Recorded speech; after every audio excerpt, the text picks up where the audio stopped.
Assalamualaikum warahmatullahi wabarakatuh. Waalaikumsalam warahmatullahi wabarakatuh. Sebelumnya, kami dari kelompok hijau dengan judul materi Social Dimension and Technology Value dengan beranggotakan 4 orang. Sebelumnya, izin memperkenalkan diri, nama saya Catur Widyatama dengan NIM 122400034.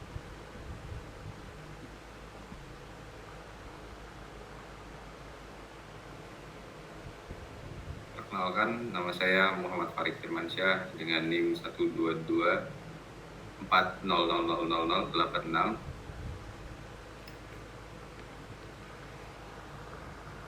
Perkenalkan, nama saya Rama Saputra dengan NIM 122400066. Perkenalkan, nama saya Maya Lestari dengan NIM 122400010. Oke. Next, boleh next.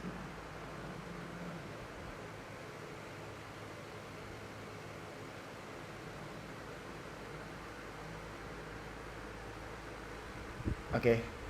Jadi di balik setiap jaringan yang kita bangun dan setiap sinyal yang kita transmisikan ada nilai-nilai sosial yang dipertaruhkan. Inilah sisi rekayasa yang tidak terlihat di manual book. Jadi maksud dari kata-kata ini adalah pekerjaan di bidang teknik atau engineering itu khususnya di telekomunikasi itu tidak hanya soal teknologi saja atau perangkat keras doang, tetapi juga menyangkut dampak sosial dan tanggung jawab moral terhadap masyarakat. Next. Oke, teknologi is more than just tool. Ide utamanya, teknologi tidak netral. Ia membentuk masyarakat dan sebaliknya, masyarakat membentuk arah perkembangan teknologi. Paradigma lamanya, dulu insinyur itu dididik untuk fokus pada aspek teknis yang objektif dan terukur, seringkali mengabaikan konteks sosial dan politik. Paradigma barunya, kini tantangan terbesar seorang insinyur bukan lagi teknis murni, melainkan isu etika dan sosial. Mengintegrasikan pemahaman sosial adalah kunci untuk menciptakan teknologi yang tidak hanya canggih, tapi juga bertanggung jawab.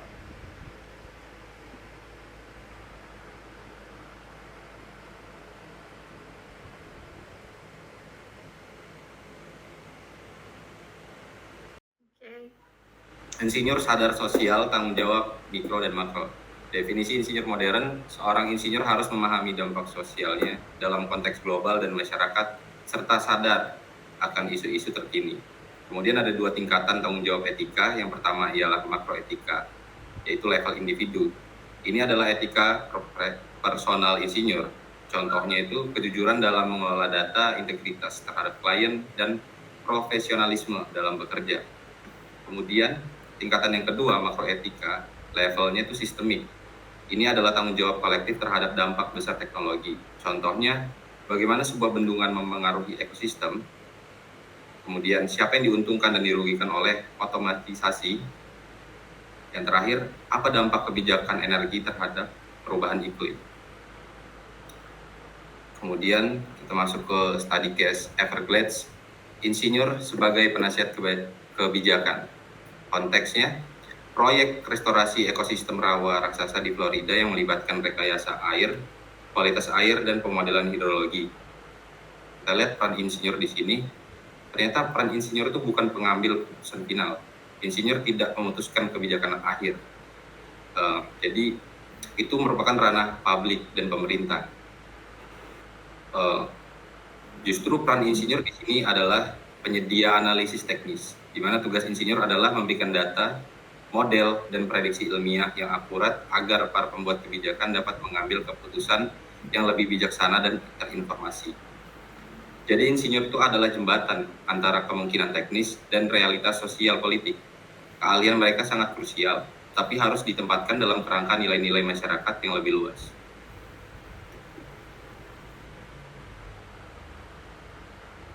Kemudian 2 wajah teknologi, di mana sisi yang sebelah kiri kita lihat optimisme dan sisi sebelah kanan merupakan pesimisme. Dari optimisme kita bahas Teknologi sebagai pembebas, teknologi telah secara drastis meningkatkan kualitas hidup, dari elektrifikasi hingga internet, dari kesehatan hingga eksplorasi antariksa. Contohnya, India yang bertransformasi menjadi Silicon Valley of India menunjukkan bagaimana teknologi dapat mendorong kemajuan ekonomi dan inovasi. Kemudian kita lihat pada sisi pesimis, teknologi sebagai pengontrol. Teknologi dapat mendorong pola pikir eksploitatif, di mana alam hanya dapat dilihat sebagai sumber daya untuk dieksploitasi. Obsesi pada efisiensi bisa mengorbankan nilai-nilai kemanusiaan dan lingkungan. Jadi sikap yang tepat sebagai seorang insinyur yang harus kita ambil adalah kritis dan seimbang. Kita tidak harus memilih salah satu sisi. Sikap terbaik adalah mengadopsi sikap kritis, yaitu menghargai manfaat besar teknologi sambil tetap waspada terhadap potensi masalah dan konsekuensi negatifnya. Oke, selanjutnya adalah tantangan baru yang muncul di era digital ini sendiri adalah kita hidup dalam yang namanya ekosistem data, di mana setiap kali kita mengklik, kita menonton, kita melihat, atau bahkan melakukan transaksi online, itu menjadi jejak digital yang bisa dimanfaatkan oleh perusahaan, oleh pemerintah, bahkan pihak yang tidak bertanggung jawab. Maka akan timbul pertanyaan, apakah privasi di dunia digital masih aman atau sudah terbuka? Apakah kenyamanan digital sepadan dengan resiko kebocoran privasi? Sehingga terdapat jenis-jenis privasi yang terancam. Yang pertama, terkait privasi informasi terkait data personal kita. Misalnya setelah kita melakukan transaksi belanja online, ataupun penghasilan yang kita dapatkan, maupun kesehatan yang biasanya kita akses.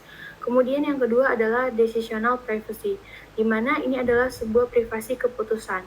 Kita memiliki kebebasan dari campur tangan pihak luar dalam membuat keputusan personal, keyakinan politik maupun gaya hidup.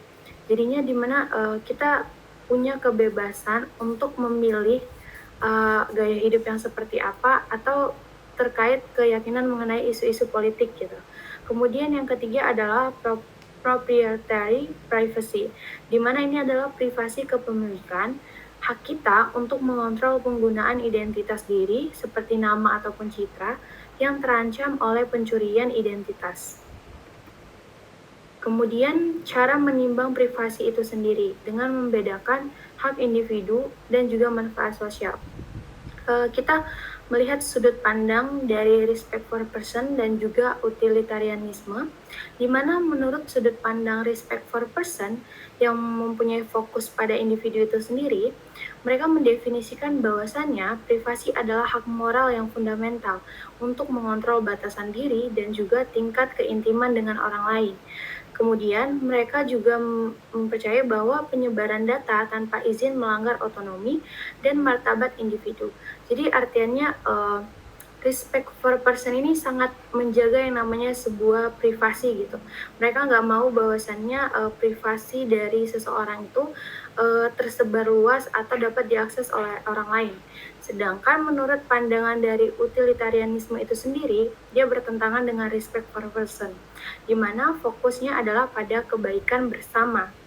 Contohnya adalah pengumpulan data dapat memberikan manfaat sosial yang besar, seperti rekam jejak kredit memudahkan transaksi, database kriminal mencegah kejahatan, dan data pemasaran membuat iklan yang lebih relevan.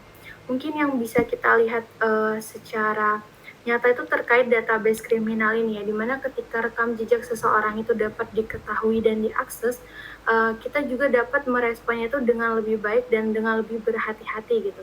Jadi respect for person dan utilitarianisme ini mempunyai pendapat yang bertentangan. Jadi mereka tim pro dan kontra gitu. Jadi solusinya kita cari solusi dengan cara menggunakan creative middle way atau jalan tengah yang kreatif, di mana kita menciptakan praktik informasi yang adil, seperti transparansi, sistem data, pengumpulan data dengan tujuan yang spesifik, persetujuan pengguna atau informed consent, dan hak untuk memeriksa serta mengkoreksi data pribadi. Jadi dengan adanya solusi jalan tengah ini sendiri, berusaha untuk memenuhi apa yang menjadi keresahan dari respect for person dan utilitarianisme itu sendiri. Tadi kan si respect for person ini maunya privasi itu aman dan terjaga, sedangkan si utilitarian ini mau kalau bahwasannya privasi itu dapat dibagikan selagi itu dibutuhkan gitu kan. Sedangkan creative middle way ini berusaha untuk mencari jalan tengahnya dengan mengumpulkan data itu, tapi hanya untuk hal-hal yang spesifik gitu, hal-hal yang benar bersifat urgent. Kemudian isu kepemilikan, melindungi inovasi perangkat lunak, di mana terdapat dilema inti, yaitu bagaimana cara terbaik melindungi kekayaan intelektual dalam perangkat lunak atau software untuk mendorong inovasi tanpa memonopoli ide. Karena yang sering terjadi di dunia digital itu kan banyak orang yang sering mengambil atau mengklaim ide-ide itu sebagai ide mereka sendiri, padahal mereka pun hanya meniru gitu dari orang lain. Kita dapat melakukan dua pendekatan utama. Yang pertama yaitu copyright atau hak cipta. Jadi kalau dianalogikan, sebuah software itu dianggap seperti karya sastra yang ditulis dalam bahasa atau kode, yang gunanya untuk melindungi ekspresi spesifik dari kode tersebut, sebagaimana ia ditulis. Dan kelemahannya, dia tidak melindungi ide atau algoritma di baliknya. Kemudian, pendekatan yang kedua adalah patent atau hak paten, di mana analoginya adalah software dianggap sebagai mesin atau proses yang fungsional, yang melindungi ide, metode, atau algoritma yang inovatif dengan memiliki penerapan yang praktis. Namun memiliki kelemahan, yaitu bisa menghambat inovasi jika paten diberikan untuk ide yang terlalu mendasar. Jadi kalau kita baca dan kita pahami bahwasanya mereka punya perbedaan yang cukup signifikan dari definisinya sendiri. Kemudian terdapat contoh studi case di sini itu tentang Oracle dan versus Google, di mana masalah dari kasus ini sendiri adalah Google itu memakai sebagian kode API dari Java milik Oracle untuk Android, di mana isunya tersebut Oracle mengklaim bahwa ini merupakan pelanggaran dari copyright. Namun Google itu menilai bahwasannya itu fair issue karena hanya meniru struktur bukan ide atau algoritma. Jadi didapatkan hasil atau konklusinya di bahwasannya pengadilan itu memutuskan bahwa Google yang menang. Itu terjadi pada tahun 2021 dan menyatakan bahwa ini hanyalah penggunaan dianggap fair use. Nah, kemudian pelajaran yang dapat kita ambil dari kasus ini adalah perlindungan inovasi perangkat lunak harus menjaga keseimbangan antara hak pencipta asli dan kebebasan inovasi pihak lain, di mana hak cipta cocok untuk melindungi ekspresi kode, sementara paten digunakan secara hati-hati agar tidak memonopoli ide dasar dari teknologi itu sendiri. Oke, baik. Selanjutnya adalah rekayasa sebagai eksperimen sosial. Di sini jelaskan bahwa setiap kali insinyur memperkenalkan sebuah teknologi baru, mereka pada dasarnya sedang melakukan eksperimen sosial. Hasilnya tidak sepenuhnya dapat diprediksi dan akan berinteraksi dengan masyarakat dalam cara yang kompleks. Teknologi dapat memunculkan dampak positif sekaligus efek samping yang tidak diinginkan. Oleh karena itu, insinyur dituntut untuk bersikap bijak dan bertanggung jawab atas konsekuensi yang timbul. Next. Di sini ada beberapa implikasi bagi insinyur. Yang pertama adalah insinyur sadar akan jaringan sosial, yaitu teknologi tidak berdiri sendiri. Ia adalah bagian dari jaringan sosial, ekonomi, dan politik. Kemudian, mengadopsi sikap kritis. Di sini insinyur harus mengakui manfaat teknologi sambil secara proaktif mengidentifikasi dan memperingatkan publik tentang potensi resiko dan bahayanya. Selanjutnya adalah merancang dengan nilai. Insinyur memiliki tanggung jawab etis untuk secara sadar mempertimbangkan implikasi sosial dan nilai-nilai kemanusiaan seperti keberlanjutan, keselamatan, dan keadilan dalam setiap tahap proses desain. Yang keempat, yaitu menjaga transparansi dan akuntabilitas. yaitu membuka cara kerja teknologi agar publik bisa memahami dan menilai dampaknya. Yang terakhir, antisipasi dampak jangka panjang. Di sini insinyur harus mempertimbangkan tidak hanya manfaat langsung, tapi juga risiko dan konsekuensi teknologi di masa depan. Dari apa yang sudah dijelaskan sebelumnya, dapat ditarik kesimpulan bahwa seorang insinyur di abad ke-21 lebih dari sekedar pemecah masalah teknis. Mereka adalah arsitek masa depan sosial yang harus mampu. Yang pertama adalah menavigasi kompleksitas etika mikro dan makro. Yang kedua, berkomunikasi secara efektif dengan pembuat kebijakan dan publik. Yang ketiga, merancang teknologi yang tidak hanya efisien, tapi juga manusiawi, adil, dan berkelanjutan.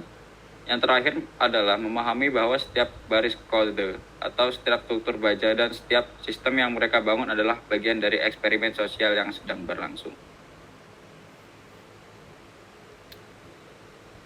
Terima kasih. Demikian presentasi yang dapat kami sampaikan. Semoga informasi yang kami berikan dapat menambah wawasan yang bermanfaat. Kami akhiri. Wassalamualaikum warahmatullahi wabarakatuh. Waalaikumsalam warahmatullahi wabarakatuh.